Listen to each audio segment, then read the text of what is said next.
Okay. So is everybody to the point where you have your data translated into centimeters and you have it into your program? Is there anybody who hasn't gotten to that point? Because I want to know. So you all have your raw data into the biomechanics file that I wrote for you. Okay. Okay. Well, I don't need to mess around with that. Let's talk about this. Is everybody getting a scree plot that looks something like that? Yeah, mine was The very actual- much like that. Yeah, the actual values will vary a great deal from one person to another. But for your squat and for your stoop, you will get scree plots that are very similar. The plots are what you're interested in. Now, take a look at the values of R. What did I say R was like? R is kind of like a variance type of a number, right? It shows the variability. Think of what's happening during a squat lift. You're moving around, your hips moving up and down like this while you're lifting, right? What's happening during the stoop lift? It's pretty much stationary. So I wouldn't expect as much variability in the stationary stoop lift, correct? So for the squat lift, look at the R values. The magnitude of them starts up about between 3 and 3.5, 3.4. Look at the stoop values. 0.04. Much less variability, right? And that's what you'd expect. So you should be experiencing much less variability in the magnitude of your R values for your stoop lift. So you're not only looking for the shape, you're looking for the magnitude of values. Now, having said that, you still want to pick, some cutoff frequency that's reasonable, and this one, probably in the 6 range or something like that, will be adequate. Likewise, for your squat, about the same range. And even though the magnitude of the variability is much greater, it's still, your optimum cutoff frequency is about the same range. Now, in addition to the cutoff, these two graphs, and let me open the sample report that I gave you. Excuse me. My mechanics report. So I will want to see a brief description with your graphs. And like I said, your graphs, you'll be doing yourself a favor if you paste them as JPEG or some sort of picture file, rather than as an Excel object, because it changes it, makes it weird colors, it just does horrible things to it. For this, the same thing. Give me the raw data for your cutoff frequency and your R values for the stoop and squat. Pay attention to where I have tables, because unless APA has changed, and you can tell me if it has, changes for no good reason as far as I'm concerned, but table captions go above, and figure captions go below. Is that still the APA standard? Yes. Yes. Yeah. Okay, so pay attention to that. I would like you to try to use as much APA format as you can. At least approximate it. So then for the profiles of static moments, all you need is the 2 moment graphs, moment profile graphs. Now that you've seen this, do you have more appreciation for that? Mm-hmm. It did this for every frame of your 150 to 200 frame lift. See, isn't it good that we have these that don't force you to do that by hand and graph it by hand?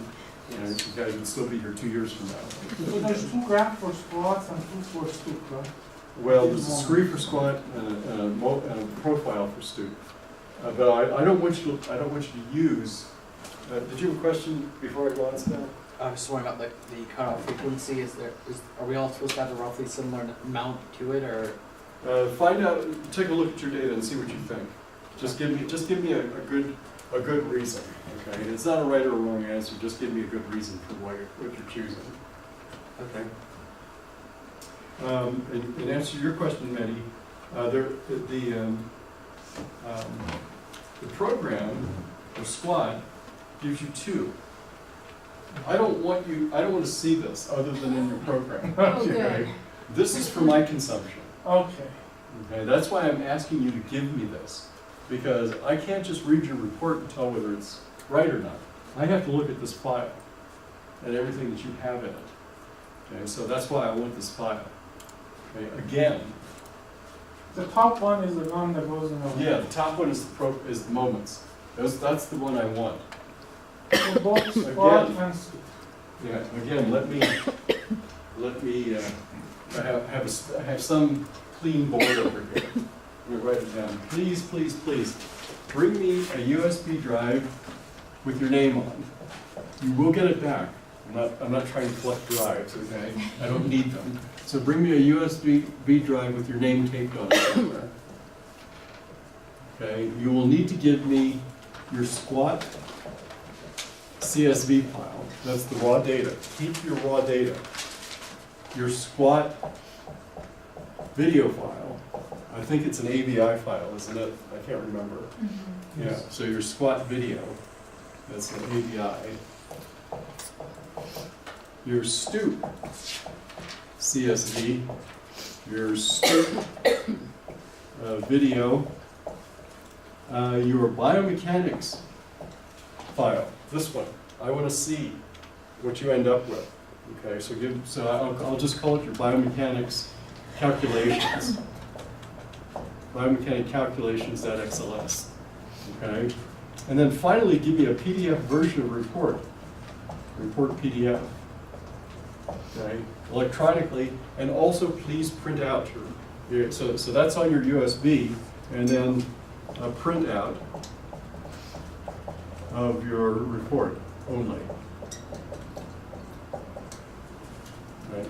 So to squat and stoop, I did manipulate, but only in the ways that you told us to, like the X and the Y and making it into centimeters. Okay. Is that okay? Whatever you've got left. Okay, Yeah. okay. Yeah, I always like to keep the raw data in its Yeah. original form, but I should have. if it's somewhat altered but still readable, yes, just give Okay. that to me. So the final report goes into the flash drive and gives you the. And a hard copy of it, yes. Oh, That way I don't have to print them all out. God, I'm getting rid of this one. It's hard to read that. I leave it for somebody else to get frustrated with. okay. Can you guys read that well enough, or do I need to write over again? No, that's good. Okay. So everybody take a look at that on the way out. And like I said, all I'm gonna use your USBs for is to transfer all your stuff onto my computer, and then I'll give them back to you the next time I see you. Okay? All right. Oh, the question about the load. What did I tell you was the load in the problem statement? 40, I think, right? I think I said 40 kilograms. So we need Well- to change it to 20, right? Yeah, well, take a look here. I did your work for you. Okay. Okay, so I could have been mean and put, some 2 in there or something and made you go change it, but I did it for you, so don't worry about it. So that has to be 20. Yeah, on the exam, I am mean, okay, so keep that in mind, remember it on the exam, okay? Unless you say half a load, then full load divided by 2. Yeah, that's right. Okay. So, just the data for the moment profiles. Now, what I want you to think about, what did we say about squat lift and stoop lift? What's the general wisdom? Knee bending and knee not bending. Yeah, but what are we usually told? Bend your knees is way safer. Lift with your legs, it's safer, and don't lift with your back. Stoop lift is lifting with your back, and squat lift is lifting with your legs. So I want you to consider 2 things. Does this support that? And also, I shouldn't have closed that. Keep this in mind, this particular graph that I showed you. Oh, Now, you're going to change that graph in mind, because what do you have? You have moments at the hip, static profile at the shoulder, static profile at the elbow. That's exactly what this is. This is a static profile at the hip, elbow, and shoulder. So keep that in mind to interpret your graphs. Tell me which is better. Is it a profile that looks realistic, et cetera, et cetera. Don't whack, sorry, go ahead. This is a normal This is what you would expect. This is a shape that you would expect. Okay. I don't need you to write pages on this. A paragraph is fine. Please be concise. Okay? I don't equate volume with quality. As a matter of fact, I usually think there's an inverse relationship. Because if there's too much volume, you're trying to hide something as far as I'm concerned. So that's kind of like a conclusion that you're writing about? That's the interpretation of it. Is it? So overall, just like one paragraph for the beginning and one paragraph to indicate the. Something that's similar to what's in the sample report. Okay. Something similar to that. And by the way, the sample report is on a slightly different problem, so don't rely too much on it. Okay. There was several years ago when I started this, I wrote this, and the problem they have is a little bit different. So, like for example, for this problem, is that paragraph, that little small paragraph that's on the top, is like explaining what's going on here and all? So something, I'm not saying put that because you're saying the problem is different, but something within that would explain it in the size, the amount that I wrote on this is appropriate for for your problem. That's what I'll say.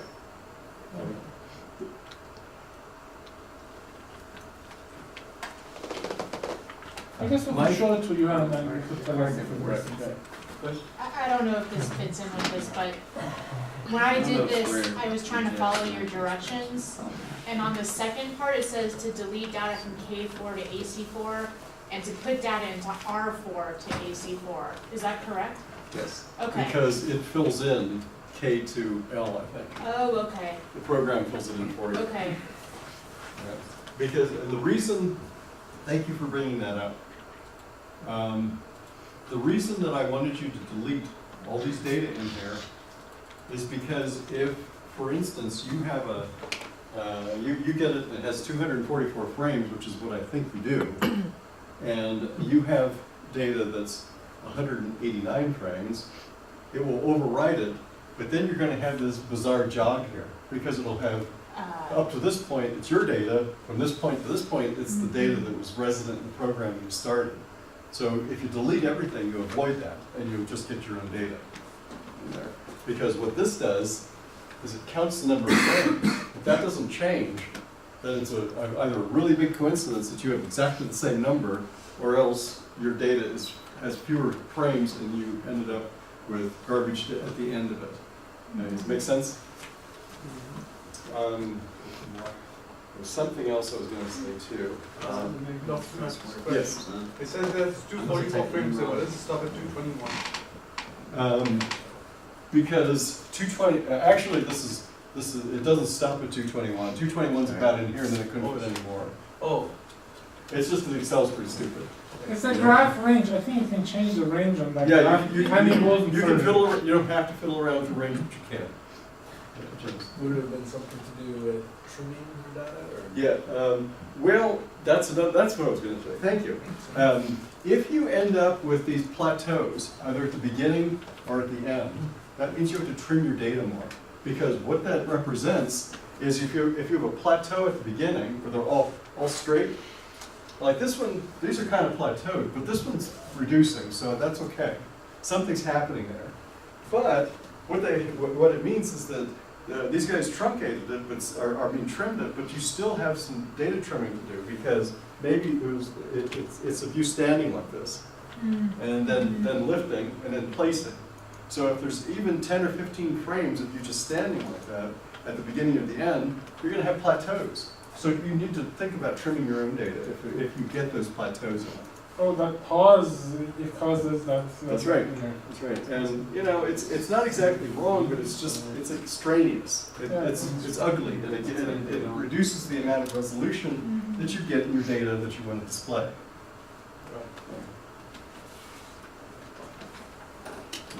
Other questions about the project? It's due next week, right?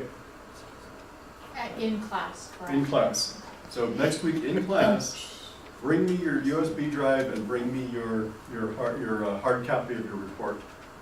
And even better, if you can duplex, print it, you know, front and back, that's even less for me to carry around. I hate carrying around paper. And plus, So- you so will bring, less there'll be less paper to waste on. It's less wasteful, and I don't have to carry around. It's half, just think of it, it's half the amount of paper I have to carry around, so I always like duplex, if you can do it.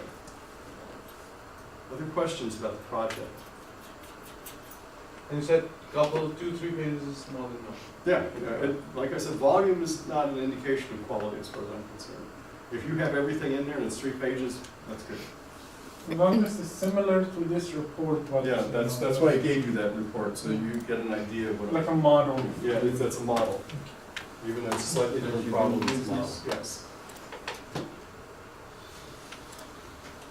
So, and also, I will be out Friday, okay?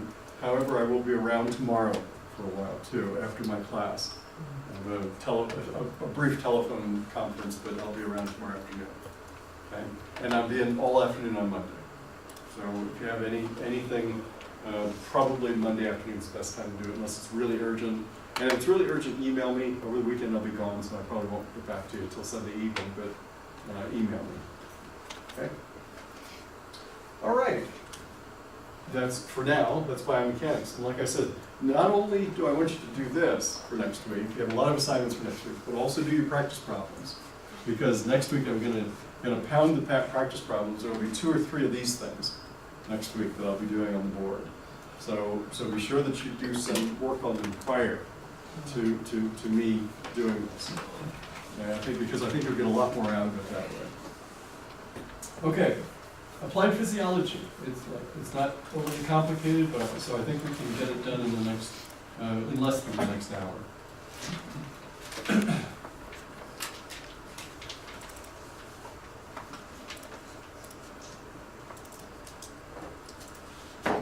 See, it's only 32 pages. That can be deceptive, but that's all it is.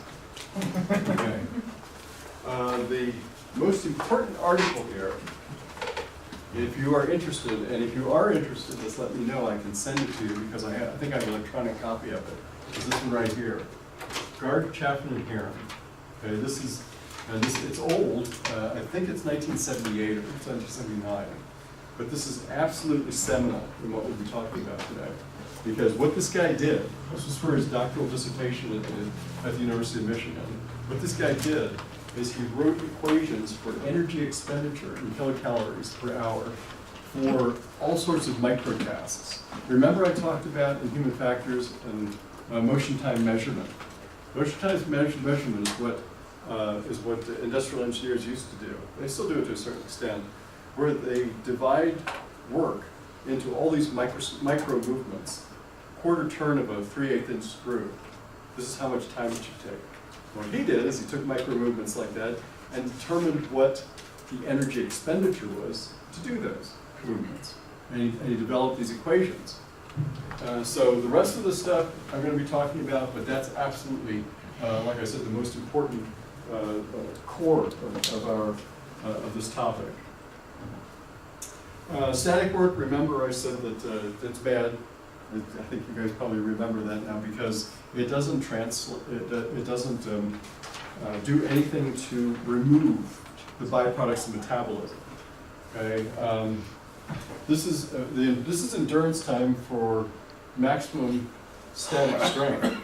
So if you are generating 100% of your maximum static strength, you can maintain it for 6 seconds. Very short period of time. Okay. And as it's reduced even down to 15% of your maximum static strength, it's still in a matter of minutes. So static strength is very limited. We don't want to rely on static strength. Dynamic, on the other hand, it depends on your VO2, you know, the amount of ventilation. Remember I talked about VO2, the amount of ventilation and your heart rate. But now, when we're getting into work-rest cycles in minutes, now we're not only in minutes anymore, now we're in hours. So this is the intention here is to demonstrate how important dynamic work is to add to the amount of endurance. Now, for a 40-year-old, this is whole body. This is the amount of energy consumption for the average 40-year-olds over these durations, and the percent of the maximum aerobic capacity that's required. So over an 8-hour period, for instance, about 33% of your aerobic capacity, 9 kilograms per minute, okay? 9 milliliters per kilogram per minute, that's because that's standardized to the weight of the individual, heart rate, and that's only a moderate effort level. And by the way, there's a number of effort level scales, and the one that we'll be talking about, which I believe, if I remember correctly, this comes from, is Romer effort level scale, which we'll talk about in a bit. All right, so work-rest schedules. How do you determine what the work-rest schedule is? Well, one of the ways is to determine what the kilocalorie expenditure is of the job, which is what we'll be talking about today. So if that range, AIHA, American Industrial Hygiene Association, if that range is 48 kilocalories per minute, this is their method for calculating work-rest cycles. So the percent rest time is this metabolic rate divided by 4 minus 1 times 100. Okay, and the metabolic rate is kilocalories per minute. So let's take an example. Let's say that the metabolic expenditure of our task is 6 kilocalories per minute. That means the T-rest, this, is 6 over 4. 6 over 4 is 1.5, right? Minus 1 is 1, is 0.5 times 100 is 50%, right there. Or if we take the percent away, it's a proportion of 0.5. So what does that mean for a work-rest cycle? Well, we put it into this equation with proportion. 60 minutes over the proportion plus 1, it's sort of I'm inverting this, and that means that we get 40 minutes. So that means that for every 40 minutes of work, we get 20 minutes of rest in an hour cycle.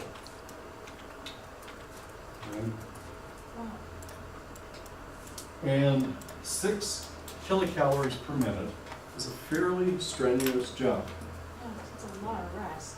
Yeah, it is. That's about a third Yeah. For every 40 minutes of work, we have 20 minutes of rest. in an hour cycle. So, and typically what you wouldn't do is have them work for 40 minutes and then rest for 20. Usually you divide it up into maybe 10 minutes and 5 minutes, type work-rest cycle. But this is the proportion that you're supposed to have. And like I said, 6 kilocalories per minute is a fairly heavy task. It requires a lot of energy. It's physiologically demanding. Guys unloading tires, discount tire, some work we did with them. Guys unloading tires from trucks and stacking them. They were expending about 6 or 7 kilocalories per minute. So they had to, that's the type of job that you're looking at that energy expenditure level. However, this AIHA equation doesn't work unless it's between 4 and 8. That's not a very good, I mean, that's a reasonable range because most jobs will probably be there, but you can easily run into things that are less than or more than 4 and 8. So you can't use this all the time. What you can possibly use is Romert. Romert has this nomogram. Nomograms are graphical calculators, for lack of a better term. So let's take a look at our energy expenditure, 6 kilocalories per minute. It was 40 work, 20 rest. Okay, that was the proportion. This is the way Romer divided it up. Light was 1 to 2.5 kilocalories, moderate 2.6 to 3.75, heavy 3.8 to 6, very heavy 6.1 to 10, extremely heavy is greater than 10. So that puts us in the heavy range, according to Romer's classification of 3.8 to 6. Right? Everybody see what I'm doing? So it's sort of the upper limit of the heavy range.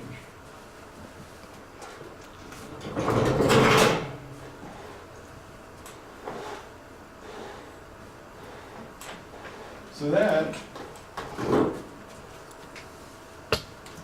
is probably about in here.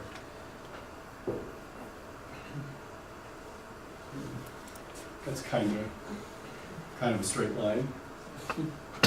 So depending on, so first of all, what this tells us, it means that we should never have 10 to 30 minutes of uninterrupted rest, because this line stops there. Uninterrupted work without a rest.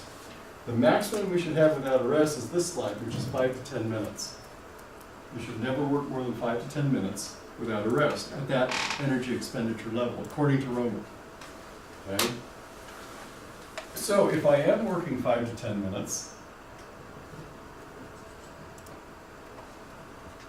it's 60% rest allowance. That's a little higher than well, let's see, what was that? It was about a third, so it was 33%.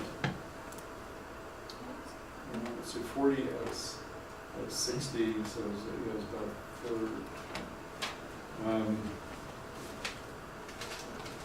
So what he's suggesting is that we have, but this isn't the same 60%, is that if we work for 30 minutes, that means that we should have, well, if we work for 10 minutes, then we should rest for 6. 60% of that 10 should be rest. And that's a little bit of an overestimate because my line isn't straight. But let's say that, like that, maybe about 50. So if I work for 55, if I work for 10 minutes, rest for 5. It's a little bit more lenient as far as the worker is concerned. If I work for 1 minute, uninterrupted, then I don't need as much rest. Now we're down at the 40% level. So 40% I'd rest for 1 minute, rest for 40 seconds. Or 40%, 24 seconds. So these lines are the time, right? 1 minute rest, 1 to 3 minutes rest. This is the lines are the uninterrupted work period. You draw a vertical line from your work level, and then from each one of these lines you draw a horizontal line to find out what rest allowance is suggested based on Romer's criteria. And it's in percent, so like 200% rest would basically be twice as much as the work. Yeah, so if you work for 1 minute, 200% rest, you rest for 2 minutes. Okay. Yep.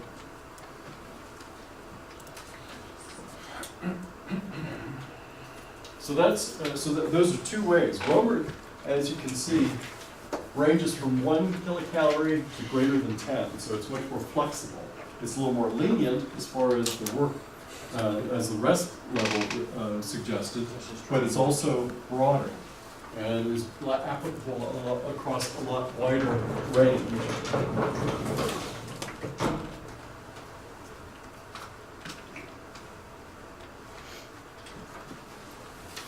This I just thought was kind of interesting. It's the amount of time based on gender and the amount of time we spend in a 24-hour period doing things, and the relative kilocalorie per minute energy expenditure for males and females. The metabolic rate for males is about 2880 per day. For females, about 2100. And this was, I don't know why I tossed this in, but it's kind of interesting, is that a horsepower engine is actually the amount of power a horse can produce over an 8-hour period. Okay? That's 1 horsepower. Human beings are about 1/10 of a horsepower at best. Okay? And a tractor's about 70. But that's where the word came from. I just thought that was interesting, so I tossed it in there. We're talking about energy. So like, that's like somebody who's in a great shape, that would be like a tenth of a horse. Probably, that, yeah, most of us probably can't do a 10 horsepower. Most of us are probably down around You the guys are fun 50s of a boys. horsepower. Get out of here. Again, this is some other oxygen uptake classification schemes in the amount of VO2 and in beats per minute. This is Astro and Rodolph. But again, just for comparison purposes, I'm not going to ask you what Astro and Rodolph's moderate work level in beats per minute is going to be. That's not relevant. But I thought this is interesting, and also it's relevant. It's something that is useful to have. Okay, so what I do is I put a lot of things in the lectures that might be useful information at a later date. So I hope you keep your lecture notes so that you can refer to them. This is an old style max VO2 setup where they put somebody on a bicycle ergometer and then gave them a scuba. It's a scuba apparatus type thing, and then they actually captured all the air that they exhaled and analyzed it. Now there's a cart that you have. The face apparatus is kind of similar, which is a little metabolic cart that the lead goes into. That does it in real time rather than actually collecting it all in an airbag. I just thought that was an interesting old picture of a bicycle ergometer. Did I talk about max VO2 very much? About how you, for an actual maximum VO2 test, which requires doing something to exhaustion, usually running, you need to have a highly motivated audience, like athletes. Athletes are the only ones that are going to get on a treadmill and run until they fall off the back. Okay? Or graduate students in ergonomics. They did that too. But most industrial subjects aren't very interested in doing that. You know, they'll walk away after the first 30 seconds and say, this isn't my job description, go pound sand. So because of that, we have a lot of sub-maximal estimation techniques that we use, where you can do a very simple task to increase their heart rate a little bit and then make some inferences from that. And this is one of those nomograms. This is called Astrom's nomogram. And this assumes that we have a step test.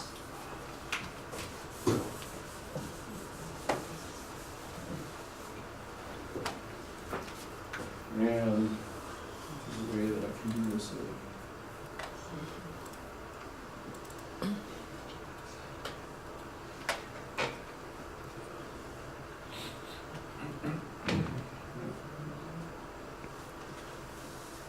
Okay, that's pretty good. So, what you're going to do is ignore everything from here over. What you're interested in is the step test result weight for females and for males. This is the female weight scale. This is the male weight scale along here. Everything from there over, you don't have to worry about. And this is pulse rate. This side is male. The inside is female. So the inside numbers on both of these are for females. The outside numbers on both of these are for males. Okay? So you ask the weight in kilograms of your subject, industrial subject presumably, and you have them do a step test. 33 centimeters for females, 40 centimeter height step test for males. Have them do it for a minute, and then you take their pulse. Okay. So, assuming that it is, let's say that we have a female subject, and her ending pulse was, I'll find something that I have, that looks like 150 there. Right? So, put a dot there. And then you find out what her weight is, and you figure out that it's, is it 40? I can't even see it that close there. That's 50, I think. Yeah. The top So is let's 40. go, the top is 40. So let's say 50 kilograms, since I can read that. Okay. This is 50 kilograms. I want to know in liters per minute what her predicted maximum VO2 would be. And what I do is I draw a line between those two that is straight. And that looks like it crosses the line at about between 1.8 and 2.0, and I'll call that 1.9. So that's 1.9 liters per minute. And that's her predicted max VO2.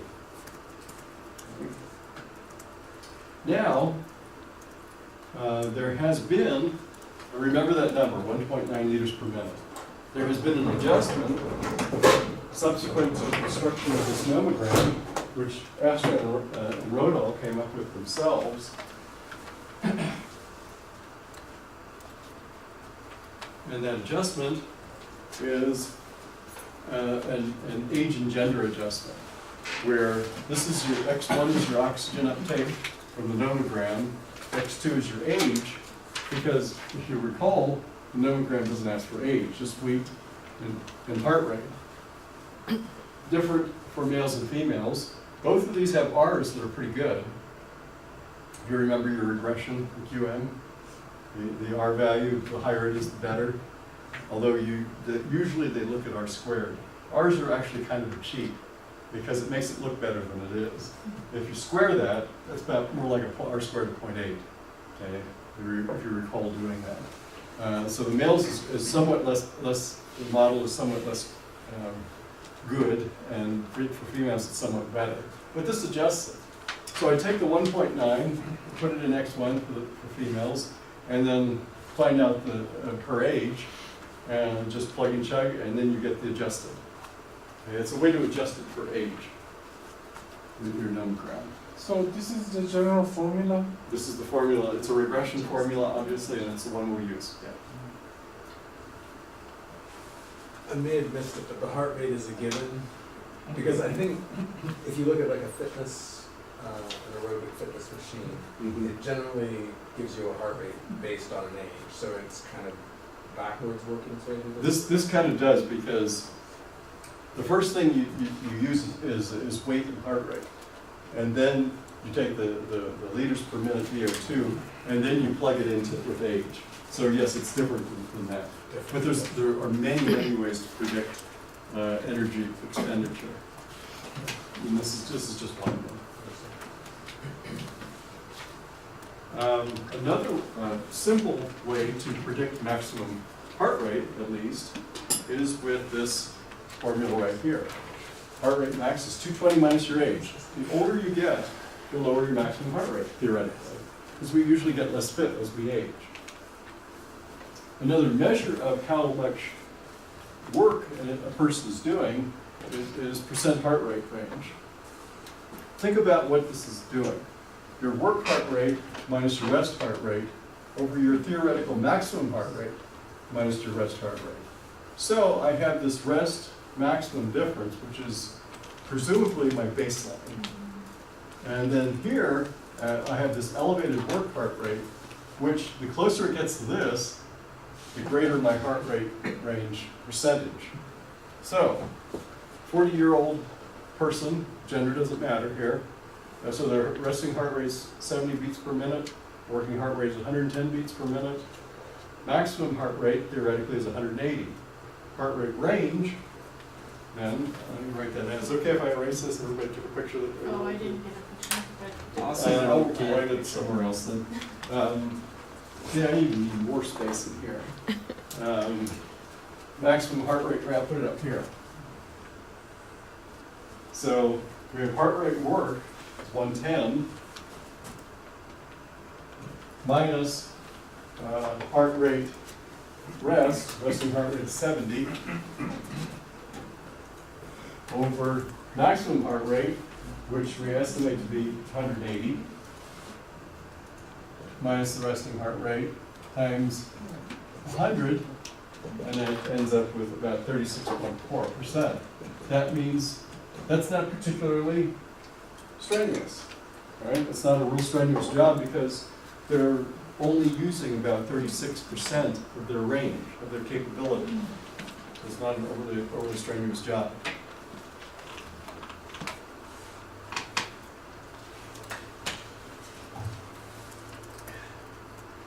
All right. Last but not least, Garg's equations. This is kind of background. 5.2 is considered acceptable. Okay, it's not an easy job, but it's considered acceptable. What he did is he took job characteristics, worker characteristics, and assigned a metabolic cost to them based on all of those adjustments. And he uses variables like this, which we'll talk about in more detail. Again, this is good for static and dynamic work. It's kind of generalizable, and they use a lot of posture and worker characteristics. All right, this looks hideous, I know, but it's not that bad.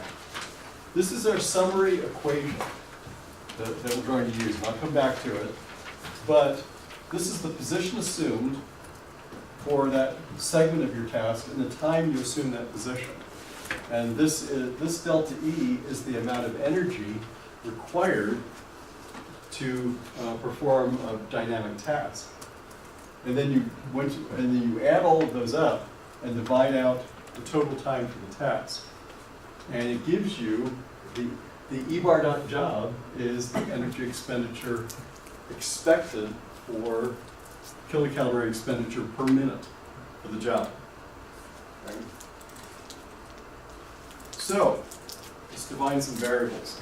First of all, E dot is the metabolic rate in kilocalories per minute, and this is important.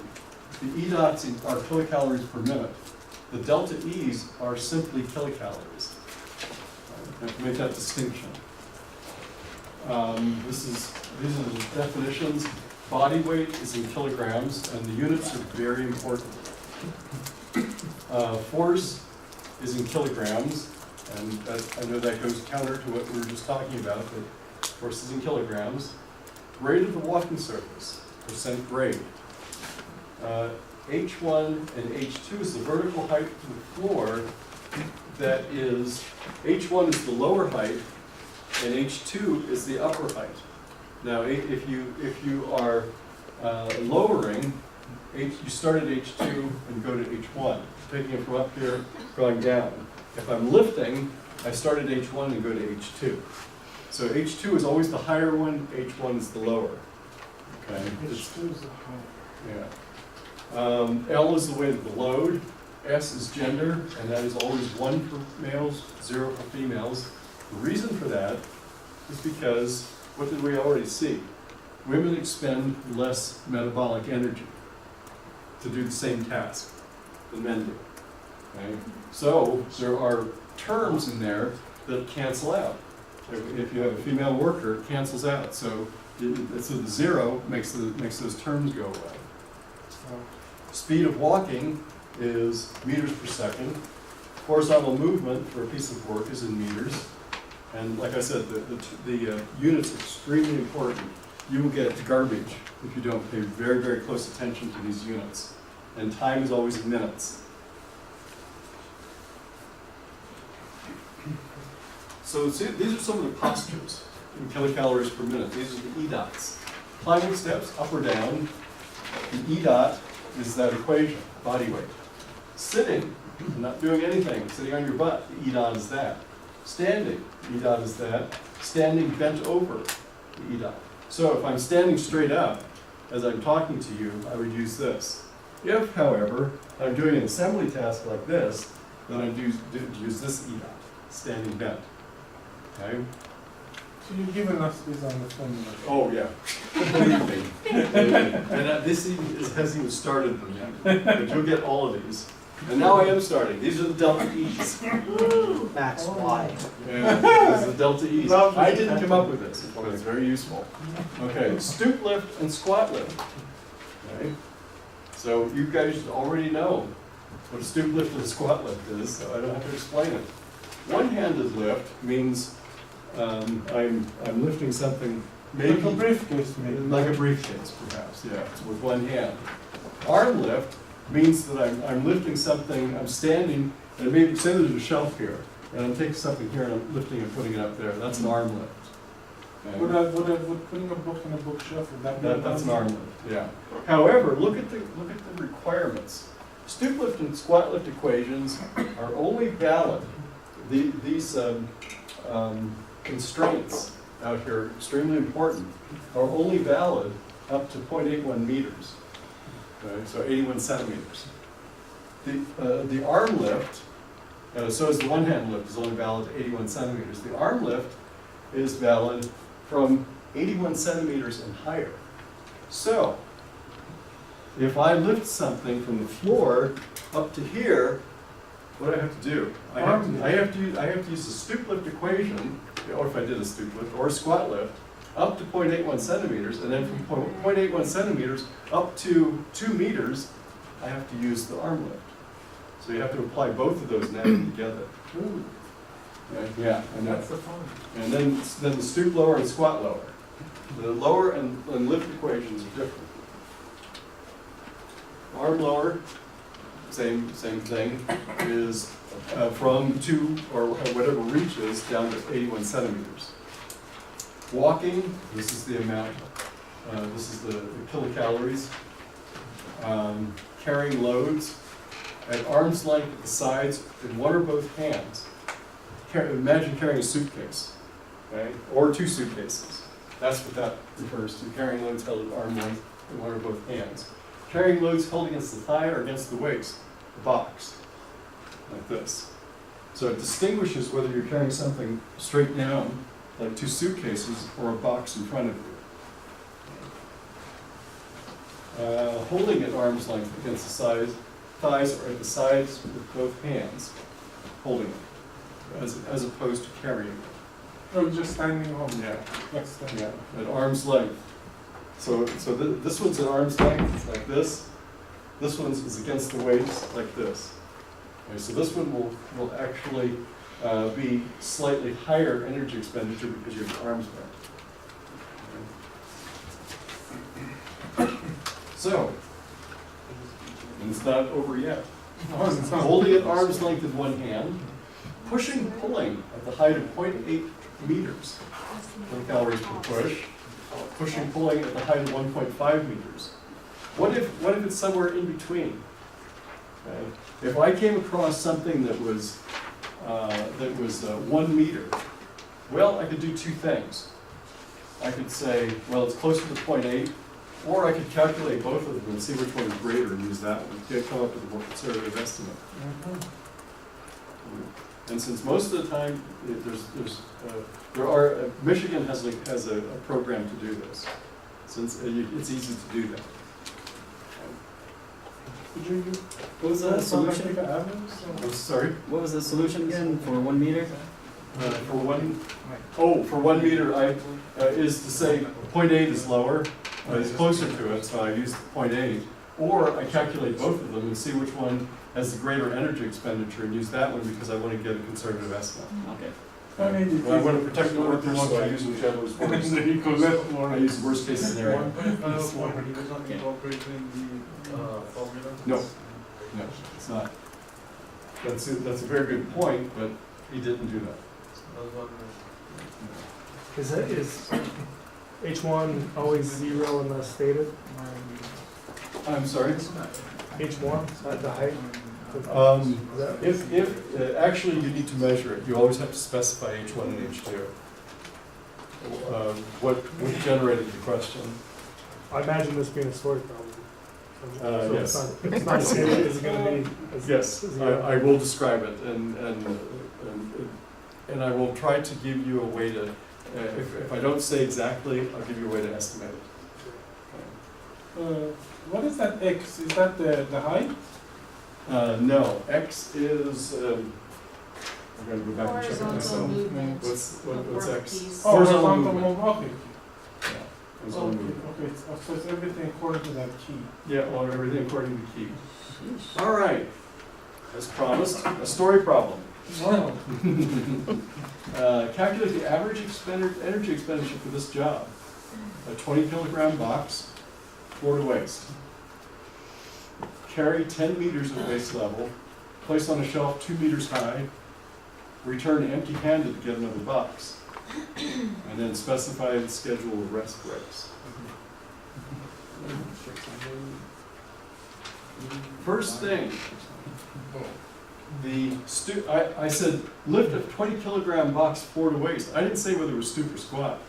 So you have to tell me, you have to make an assumption. And if you make an assumption of stoop or squat, let's say I said stoop. And waist height, I said waist height, I didn't say how much it was. So you have to make an assumption, 70 centimeters, that's a typical waist height. Body weight, 55 kilograms. So I assumed a 55 kilogram female. On the exam, I'm not gonna make you work this hard because I'm gonna get 12 different answers and I don't wanna grade that. You will tell us what the waist. I will tell you all this stuff, yeah. I'll tell you all You of don't this. wanna go through. Yeah, I'll tell you all this. On the homework, I might not. Okay, so I want you to think about it. Okay, so I specified what was unspecified. Stoop lift, 70 centimeters, 55 kilograms female. Okay? So, this is the equation that I use. And I did a stoop lift, and you see this is valid up to 0.81, 81 centimeters. I said it was 70, so I'm good. I just need to apply one equation. And this is the way I think about it. I laid it out like this, and this is the way I did your answer key. Because I laid it out like this, because I thought, here's the symbol, here's the name, the task number, the description, the units, just to make sure I get the right units, the value of each of those units, and this is the calculation of delta E, plus the time required to do that task. Okay? That's another thing you have to make an assumption about, because I didn't tell you. You said the task has to be in minutes, so if it's Yes. given in seconds, you have to convert You it. have to convert it, exactly. So, let's say it's a 2-second task for that. In minutes, that's 0.033. Always convert to minutes. Like I said, this is a human factors nightmare because it is fraught with difficulties and pitfalls. Keep track of all this stuff. That's why spreadsheets are good, because you can really keep track of what you're doing. Task 2, carry 10 meters at waist level. And so, I have a choice of carrying loads held at arm's length at sides or at one or both hands, carrying loads held against the thighs or against the waist. Well, I'm going to say carry against the waist because that seems like the best way to carry a box to me, rather than trying to drag it with one hand like this. So, I think it's carry like that. So, a graded floor, most floors are 0%. So I didn't say anything about an incline. Walking speed, I said, is 0.5 meter per second. Okay.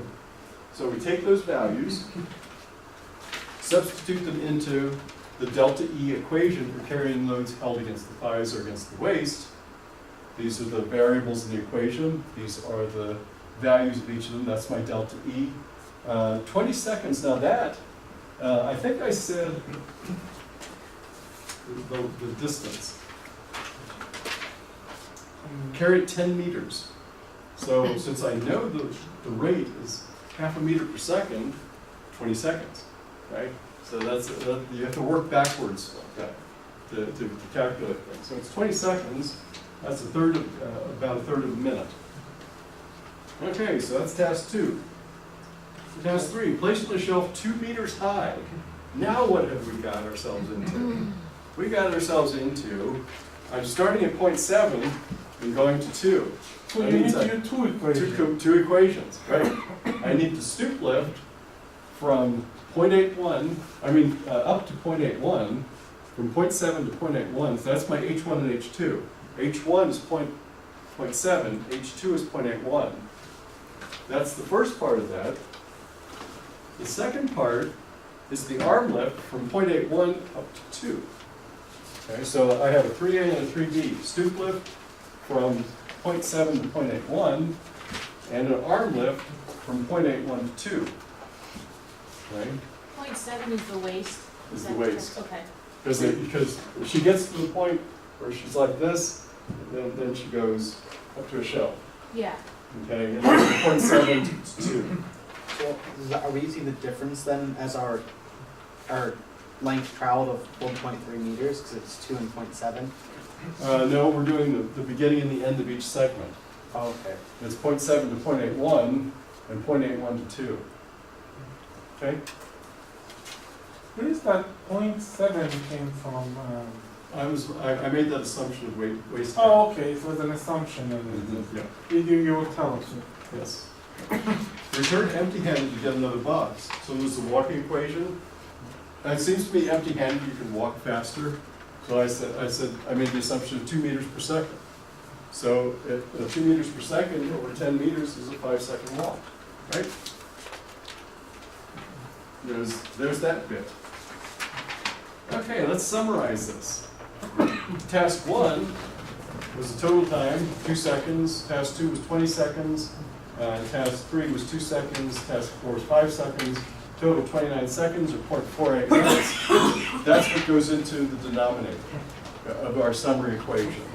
Okay, this is just the way you calculate the denominator, big T, capital T. Now the numerator. Our postures, first of all, for the entire duration of this, they were walking, or they were in a standing position. They're not bent, they're not sitting, they're not climbing, they're in a standing position. Even though they're walking, it's an upright position that they have to maintain. So you assume that the standing is the posture that's assumed for the duration of this task.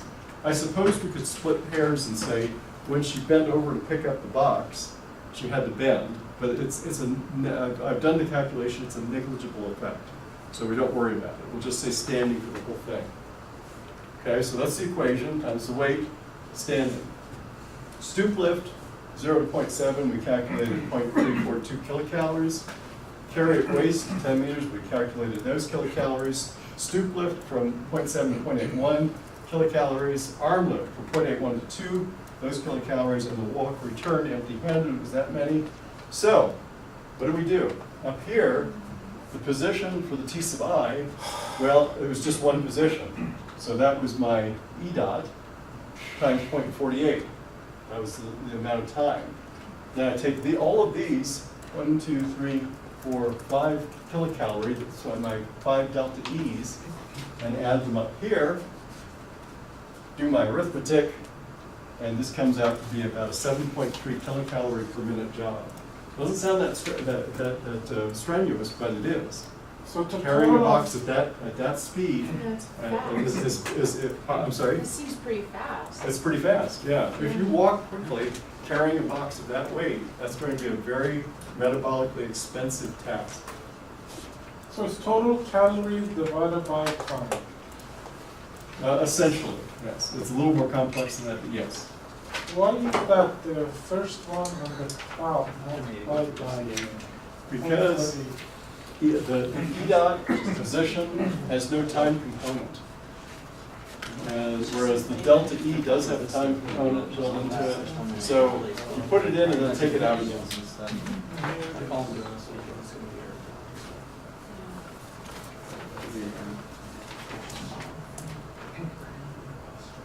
And the E dot position, that was given, right? No, that's an assumption you have to make. Okay, but you'll give it. Yeah, it's an assumption you have to make. Does everybody, even if you might not get the particulars, but does everybody understand the mechanics of it? And like I said, I think that the homework exercises are the best way to illustrate this.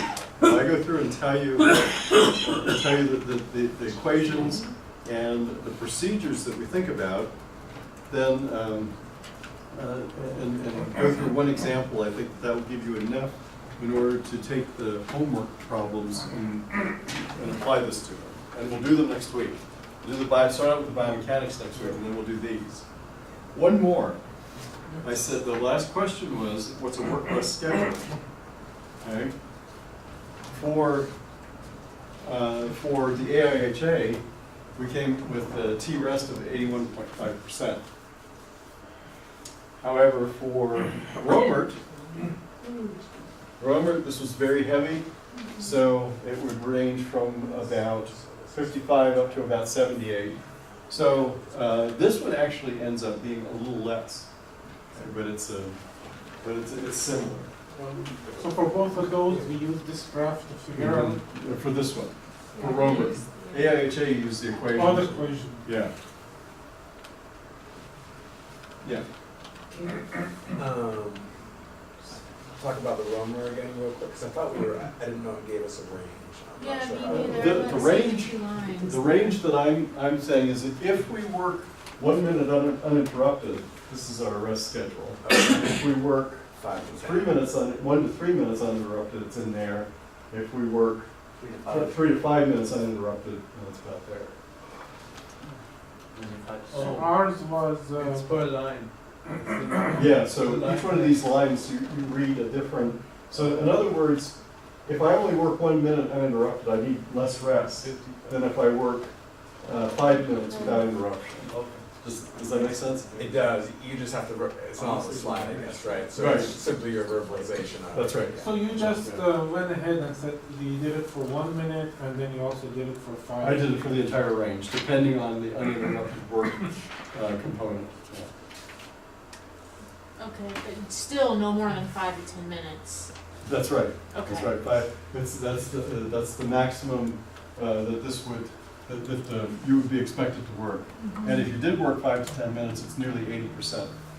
Oh, that's right. The 1 minute ended Yeah. up close to 55% and then there's almost 80%. A little less than 80%. Wow.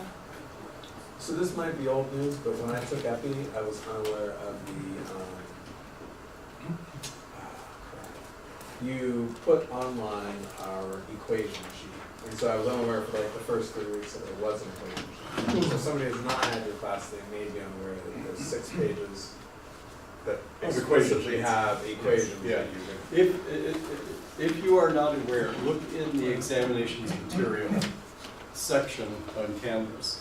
Under each exam, I have the practice problem sets, solutions to the practice problem sets, and the equation sheet. Exam 1 didn't have any equation sheet because it was all anatomy and physiology, so you didn't get anything.